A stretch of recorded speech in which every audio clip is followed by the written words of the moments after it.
आज हम रोलिंग के बारे में बात करेंगे, ठीक है ना दोस्त। रोलिंग एक बहुत ही बढ़िया टॉपिक है, ठीक है। रोलिंग में बेसिकली रोलिंग होती क्या है, अभी तक हमने जो पढ़ा, जैसे कोई साइकिल का पहिया बना लेते हैं, प्योर ट्रांसलेशन और रोटेशन। अगर कोई व्हील ट्रांसलेट भी कर रहा है और साथ साथ वो घूमता भी जा रहा है, तो ऐसे मोशन को हम रोलिंग कहते हैं, कंबाइंड मोशन। बेसिकली रोलिंग दो मोशन का कॉम्बिनेशन है। अगर हम इसको देखें तो रोलिंग एक तरीके से ट्रांसलेटरी मोशन, और ये बताने की जरूरत शायद आपको नहीं है, ये सब आप पढ़ के आई हैं, प्योर ट्रांसलेशनल मोशन।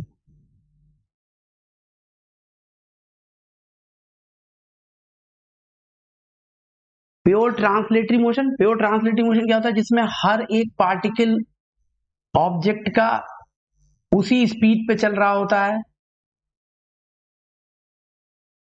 सबकी स्पीड बराबर होती है, क्या आगे क्या पीछे, ठीक है ना। सारे पॉइंट की स्पीड एक ही होती है, यानी पहिए के सारे पॉइंट v स्पीड से आगे ट्रांसलेट कर रहे हैं, ठीक है।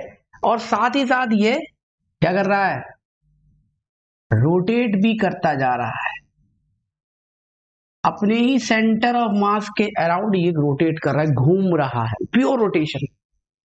इन दोनों को मिला दिया जाता है तो जो मोशन बनता है, that is pure rotation plus pure translatory motion is a combination बन जाता है, कंबाइंड मोशन, और जिसको हम शॉर्ट फॉर्म में रोलिंग कहते हैं। तो अगर ये रोटेशन कर रहा है तो इसके सेंटर ऑफ मास की वेलोसिटी हो गई 0 प्योर रोटेशन में, और जो एक्सिस से जितना दूर होगा, सर्कुलर मोशन करते हैं सब पार्टिकल, सबकी वेलोसिटी अलग अलग डायरेक्शन में होगी, ठीक है। और ये दो मोशन हम डिटेल में पढ़ के आए हैं, कोई नई बात नहीं है, पीछे हम प्योर रोटेशन ही पढ़ के आए हैं। Pure translatory motion LLM friction में सारा प्योर ट्रांसलेटरी मोशन था, इसमें प्योर रोटेटरी मोशन है। तो सारे पॉइंट की अलग अलग वेलोसिटी है, मैग्नीट्यूड भी अलग अलग है। देखो अगर हम कम दूरी पर लेते हैं, कोई r/2 डिस्टेंस पे लेते हैं, तो r/2 ओमेगा हो जाएगा। अलग अलग डिस्टेंस पर अलग अलग स्पीड, अलग अलग डायरेक्शन, इसमें same speed, same velocity, same direction, everything is same. इनको जब हम कंबाइंड करते हैं तो जो मोशन बनता है, that is called rolling, combined motion, ठीक है। तो किस तरीके से इनको कंबाइन करते हैं, पहले तो हम ये सीखेंगे कि वेलोसिटी को कैसे कंबाइन करते हैं, एक्सीलरेशन को कैसे कंबाइन करते हैं, ठीक है। और प्योर रोलिंग करके इसमें वर्ड होता है, ठीक है, आपने पढ़ा है प्योर रोलिंग क्या चीज होती है, ठीक है। तो उसके बारे में बात करेंगे आज के वीडियो में, इतनी ही बात करेंगे प्योर रोलिंग तक। इसके बाद फिर हम बात करेंगे कि फ्रिक्शन कैसे लगाते हैं रोलिंग के क्वेश्चन में, स्टैटिक कैसे लगाते हैं, काइनेमेटिक फ्रिक्शन कैसे लगाते हैं, ये सारी बातें हम इन सारे वीडियोस में करने वाले हैं। तो रोलिंग पहले समझते हैं कि रोलिंग बेसिकली है क्या। जैसा कि मैंने कहा कि एक कंबाइंड मोशन है, motion of translation, motion of rotation, इन दोनों को मिला दिया जाता है, ठीक है। तो अब इसमें वेलोसिटीज कैसे निकालते हैं, ठीक है ना। तो वेलोसिटीज निकालने के लिए सबसे पहले मान लो अगर आपसे वो कहता है कि इस पॉइंट की स्पीड निकालो, सबसे ऊपर जो पॉइंट P, तो आप कहेंगे कि ट्रांसलेशन की वेलोसिटी आगे की तरफ और रोटेशन की भी आगे की तरफ, उसी तरफ को घूम रहा है ना, ऐसे घूम रहा है, तो ट्रांसलेशन और रोटेशन की स्पीड एक ही तरफ हो जाएगी। तो VP, जो पॉइंट P की स्पीड होगी वो होगी V प्लस R ओमेगा, क्योंकि बोथ वेलोसिटी, चाहे ट्रांसलेशन की हो चाहे रोटेशन की, वो एक दूसरे के पैरेलल है, और जब दो पैरेलल वेक्टर जुड़ते हैं तो वो एक नंबर की तरह जुड़ते हैं। ठीक उसी तरह इसके जस्ट अपोजिट जो डाउनवर्ड पॉइंट है, जो ग्राउंड के कांटेक्ट में है, उसमें ट्रांसलेशन वेलोसिटी आगे की तरफ, क्योंकि रोटेट ऐसे कर रहा है तो सर्कुलर स्पीड पीछे की तरफ, तो क्यू की स्पीड होगी v माइनस की जगह जो बड़ा होगा उसमें से इसको घटा दे। अगर आर ओमेगा बड़ा है v से तो आर ओमेगा माइनस v, अगर v बड़ा है तो v माइनस आर ओमेगा। ठीक है, तो इसमें कोई सा भी मैग्नीट्यूड हो सकता है, vector are opposite to each other. इस पॉइंट की बात करें, ये v से आगे जा रहा है, ये आर ओमेगा से पीछे जा रहा है ऐसे नीचे की तरफ, तो जो इसकी वेलोसिटी होगी वो इन दोनों का वेक्टर। अब ये दोनों वेक्टर 90 डिग्री में हो गए ना, तो ये मान लेते हैं कोई आर पॉइंट है। जो आर की वेलोसिटी आएगी वो आएगी दोनों का पाइथागोरस से जोड़ देंगे, क्योंकि वेक्टर परपेंडिकुलर है, v square plus r square omega. ठीक है, सारे मतलब बेसिकली जो पॉइंट जहां पे सिचुएटेड है उस जगह पे ट्रांसलेशन वेलोसिटी जो कि सबकी सामने ही की तरफ होगी, ओमेगा सबके अलग अलग होंगे, उनका वेक्टर सम आर ओमेगा का करना है। इसी तरह पीछे वाला पॉइंट भी यही हो गया, इसमें v आगे की तरफ, आर ओमेगा ऊपर की तरफ जा रहा है। जब हम इसको वेक्टर सम करेंगे बेटे तो यही, चाहे इसको नाम दे देते हैं s, तो यही v s भी हो जाएगा। ठीक है, वेलोसिटी निकालना आप सीख गए। ठीक है, ये तो पेरिफेरी के पॉइंट हुए वेलोसिटी निकालने। अब मान लो कोई जनरल पॉइंट की बात करें,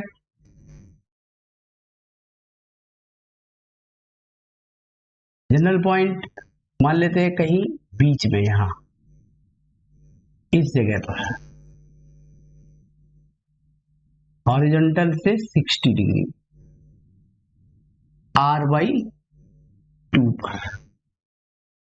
ठीक है, तो क्या करेंगे, सबसे पहले ट्रांसलेटरी बनाएंगे उस पर। ट्रांसलेटरी वेलोसिटी आगे की तरफ है और रोटेटरी वेलोसिटी उसके परपेंडिकुलर है रेडियस के, r/2 होंगे। ठीक है, अब इनको वेक्टर सम कैसे करेंगे, तो एंगल इनके बीच का देखने के लिए ये ड्रॉप कर दिया, ये 30 डिग्री होगा, ये 60 डिग्री होगा, तो ये 30 डिग्री, 60 30 60 30। ठीक है, तो इनके बीच में वेलोसिटी वेक्टर के बीच में एंगल क्या हो गया, 30 डिग्री। तो नेट वेलोसिटी कैसे निकलेगी, वेक्टर सम कैसे करते हैं दो वेक्टर का जब 30 डिग्री पर हो, तो v square plus r square omega square plus 2v r omega cos 30 degree. इसको आप सॉल्व कर लीजिए, वेलोसिटी v और आर ओमेगा का मैग्नीट्यूड दिया होगा, किसी भी पॉइंट पर आप वेलोसिटी निकाल सकते हैं पॉइंट की। ठीक है, आपको सिर्फ क्या करना है, v हमेशा सामने की तरफ होगा, आर ओमेगा हमेशा सर्कुलर मोशन के डायरेक्शन में होगा, ये ऐसे सर्किल में घूम रहा है इसमें, और इन दोनों का वेक्टर सम आपको कर देना है। ठीक है, अगर यही पॉइंट जस्ट डायमेट्रिकली अपोजिट होता, यहाँ पे होता, तो आप क्या करते, ये v आगे जा रहा है और ये आर ओमेगा ऐसे जा रहा है पीछे की तरफ। ठीक है, तो ये 60 है, ये 90 है, तब इनके बीच में एंगल 150 हो जाता, जो v नेट होता वो क्या हो जाता, v square plus r square omega square plus 2v r omega cos 150 degree, 90 plus 60। कहीं पे भी कोई भी पॉइंट हो, आपको आर ओमेगा और v के बीच में एंगल देखना है, उसको वेक्टर सम कर। आई होप आपको ये बात समझ में आ गई होगी दोस्त। ठीक है, तो सिमिलरली एक्सीलरेशन में भी यही करना है। क्या, एक्सीलरेशन में भी यही करेंगे, ये लीजिए एज इट इज। तो ट्रांसलेटरी का एक्सीलरेशन a है, रोटेटरी का एक्सीलरेशन अल्फा है, तो जो टॉप पॉइंट हुआ उसका एक्सीलरेशन क्या हो गया, a प्लस आर अल्फा, और जो बॉटम पॉइंट हुआ उसका एक्सीलरेशन क्या हो गया, a माइनस या आर अल्फा माइनस। जो यहां पॉइंट हुआ उसका एक्सीलरेशन क्या हो गया, बिल्कुल वेलोसिटी जैसा, a square plus r square alpha square. 90 degree पर है, तो ये कैसे जुड़ेंगे, पाइथागोरस। ठीक है, इसी तरह किसी भी पॉइंट पर कोई भी पॉइंट हुआ तो आप उसका एक्सेलरेशन निकाल सकते हो। केवल इतना आप सीखो अभी के प्योर रोलिंग सीखने से पहले आपको क्या सीखना है कि वेलोसिटीज कैसे फाइंड आउट की जाती हर पॉइंट की, ठीक है ना, और उसके बाद फिर आप आगे सीखते जाएंगे, ठीक है ना। तो इसके बाद हम बात करेंगे कि प्योर रोलिंग किसको कहेंगे। जो आप वर्ड सुनेंगे इसमें प्योर रोलिंग, प्योर रोलिंग, यह वर्ड आपके पास सामने जरूर आएगा जब भी आप रोलिंग पढ़ेंगे। तो रोलिंग और प्योर रोलिंग में क्या फर्क है। हर कंबाइंड मोशन प्योर रोलिंग नहीं होता, लेकिन प्योर रोलिंग कब कोई रोलिंग होती है, देखिए अगर कोई पहिया, आपकी साइकिल का पहिया या गाड़ी का पहिया ट्रांसलेट भी कर रहा है, रोटेट भी कर रहा है ग्राउंड पर,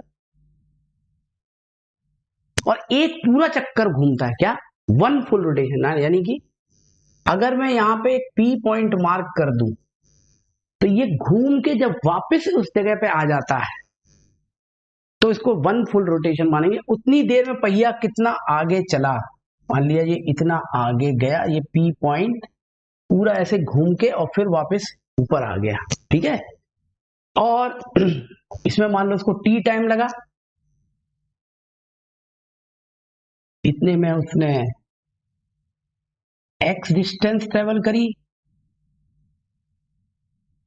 आगे की तरफ, ठीक है। तो x distance is equal to speed into time. Distance, speed, constant speed से मान रहे हैं हम, सब जगह कांस्टेंट स्पीड है उसकी, कोई एक्सेलरेशन नहीं है, ठीक है, कांस्टेंट स्पीड से चल रहा है, x is equal to v t, ठीक है। और चूंकि एक चक्कर घूमा तो theta angle is equal to angular velocity into time, half alpha t square तो जीरो होगा, और चूंकि वो पूरा एक चक्कर घूमा है तो ये हो गई 2 पाई, यहां से टाइम आ जाएगा इसका 2 pi upon omega, 2 pi upon omega, ये आ गया इसका सर्किल घूमने का टाइम, एक रोटेशन घूमने का समय, ठीक है। अब इस टाइम को हम यहां मल्टीप्लाई कर देंगे तो उसकी डिस्टेंस आ जाएगी,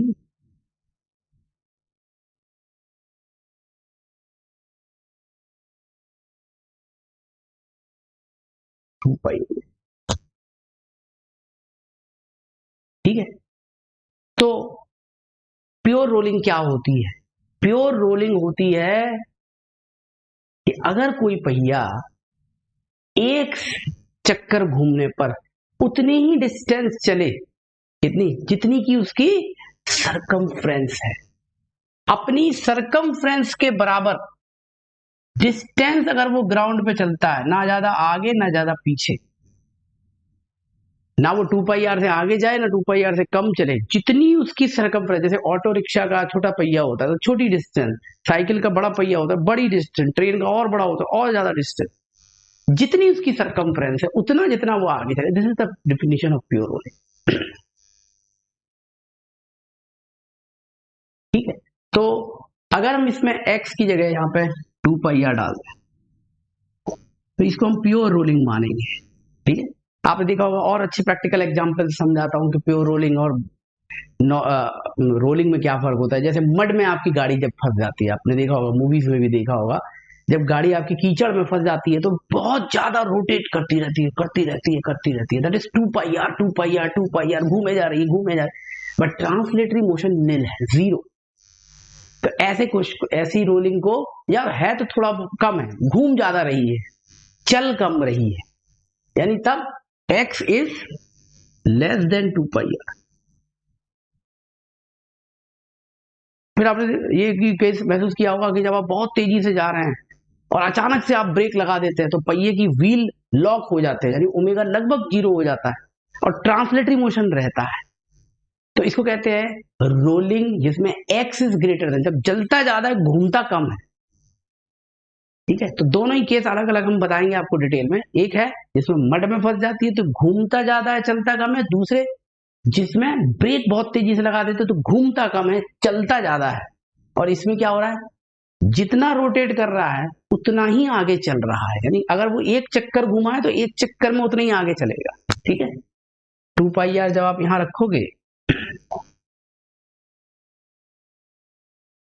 तो आप देखोगे एक कंडीशन निकल के आती है, जिसे मैं लिखूंगा v minus r omega. Basically ये v माइनस आर ओमेगा क्या है, जरा ध्यान से देखो। तो अभी आपको बताया था this is the point of contact की नेट वेलोसिटी, ये पॉइंट ऑफ कांटेक्ट की नेट स्पीड है जो ग्राउंड के कांटेक्ट में। ठीक है, तो जो पॉइंट ग्राउंड के कांटेक्ट में उसकी speed v minus r omega है। और ये जीरो क्या लिखा हुआ है, जीरो वो पॉइंट है, अगर मैं थोड़ा सा इसको ऊपर बना देता हूं दोस्त,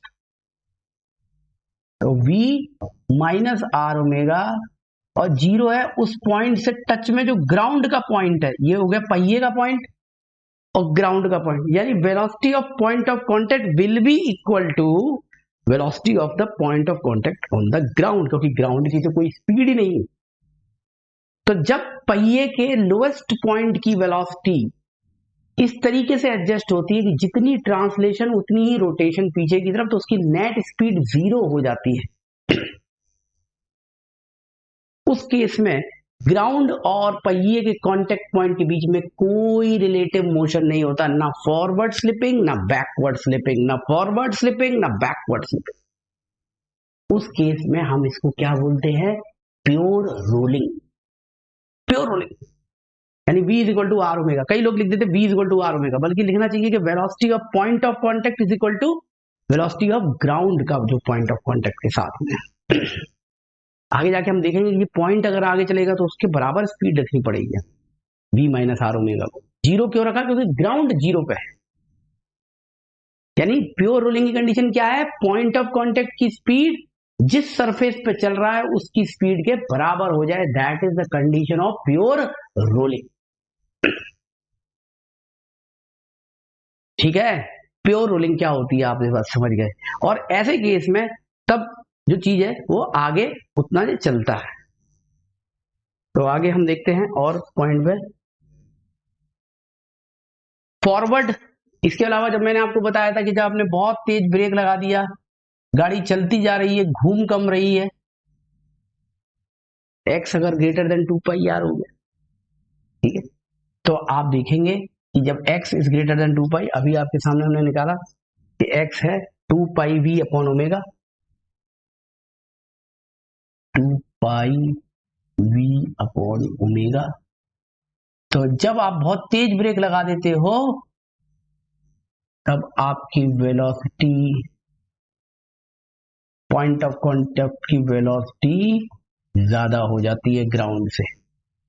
उस समय आपका पॉइंट ऑफ कांटेक्ट की स्पीड आगे की तरफ होती है, ग्राउंड नीचे जीरो की तरफ होता है। ग्राउंड तो जीरो है ही, पहले क्या हो गया था, v और आर ओमेगा बराबर हो गए थे, अब क्या हो गया, v और आर ओमेगा में v बड़ा हो गया, तो नेट स्पीड आगे की तरफ, ग्राउंड जीरो, तो पीछे की तरफ फ्रिक्शन लगेगा, इसको कहते हैं फॉरवर्ड स्लिपिंग।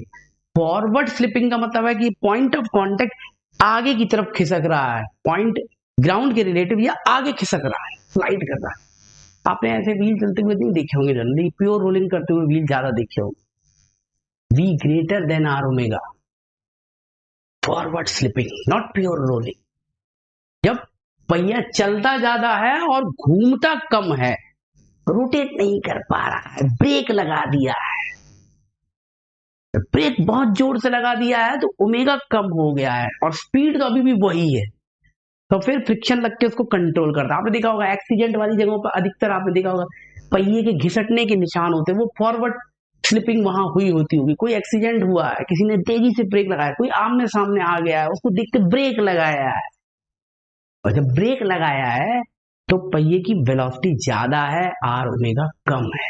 ठीक है, ठीक उसी तरीके से बैकवर्ड स्लिपिंग में क्या होगा, पहिया चलेगा कम, घूमेगा ज्यादा, 2πr 2πr 2πr 2πr घूमे जा रहा है, चल कम रहा है, चल कम रहा है, चल कम रहा है, तो आप कहेंगे x is less then 2πr। ठीक है, और जब x is less than 2 pi r तो वेलोसिटी ऑटोमेटिकली आ जाएगी r ओमेगा से कम। तो इस पॉइंट की कांटेक्ट की स्पीड पीछे की तरफ हो जाएगी r ओमेगा माइनस v, और इसको कहते हैं बैकवर्ड स्लिपिंग। बैकवर्ड स्लिपिंग पहिया पीछे की तरफ कीचड़ फेंके जा रहा पीछे की तरफ कीचड़ उछाले जा रहा लोगों, ठीक है, लोगों के कपड़े खराब हो रहे हैं, ठीक है।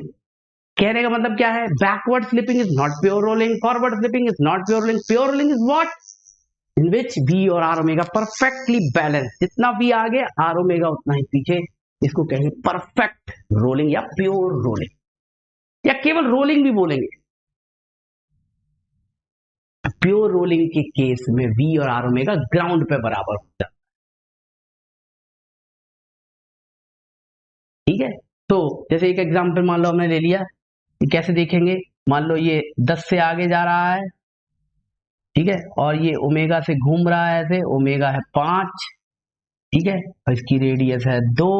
जैसे ही आपने देखा कि 10 आगे है, r ओमेगा 10 पीछे है, आपने तुरंत इसको नाम दिया प्योर रोलिंग। देखते ही साथ ही आपने कह दिया ग्राउंड पे है प्योर रोलिंग। आप कहोगे बार बार आप ये ग्राउंड ग्राउंड क्यों कर रहे हो, ग्राउंड पे ही तो होती है अधिकतर चीजें लुढ़कती हैं, नहीं, किसी मूविंग सरफेस पे भी रोलिंग होती है, जो आगे हम सीखेंगे, ठीक है। एक एक डिटेल में हम आपको रोलिंग के बारे में बताएंगे। तो प्योर रोलिंग ग्राउंड पे भी हो सकती है, मूविंग सरफेस पे भी हो सकती है। अभी हम ग्राउंड की बात करें। पॉइंट ऑफ कांटेक्ट की स्पीड नेट 0 होती है जब प्योर रोलिंग होती है, फॉरवर्ड स्लिपिंग और बैकवर्ड स्लिपिंग दोनों में। फॉरवर्ड स्लिपिंग में v is greater than r omega और बैकवर्ड स्लिपिंग में r omega is greater than.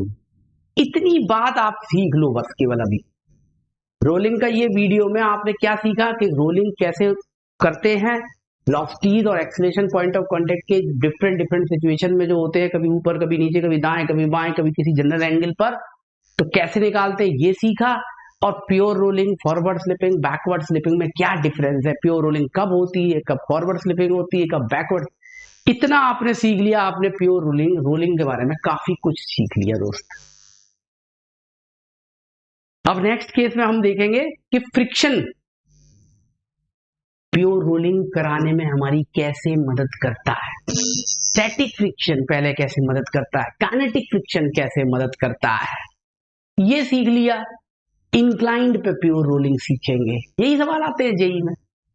फिर कुछ जेई के सवाल डिस्कस करेंगे, जो मैं पढ़ा रहा हूं किस तरह के सवाल जेई में पूछे गए, ठीक है। तो आई होप कि आपको ये वीडियो पसंद आया होगा, इसमें आपने रोलिंग के डिफरेंट एस्पेक्ट के बारे में समझा, ठीक है। अब नेक्स्ट वीडियो में देखते हैं कि रोलिंग में फ्रिक्शन कैसे अप्लाई करते हैं। Thank you very much.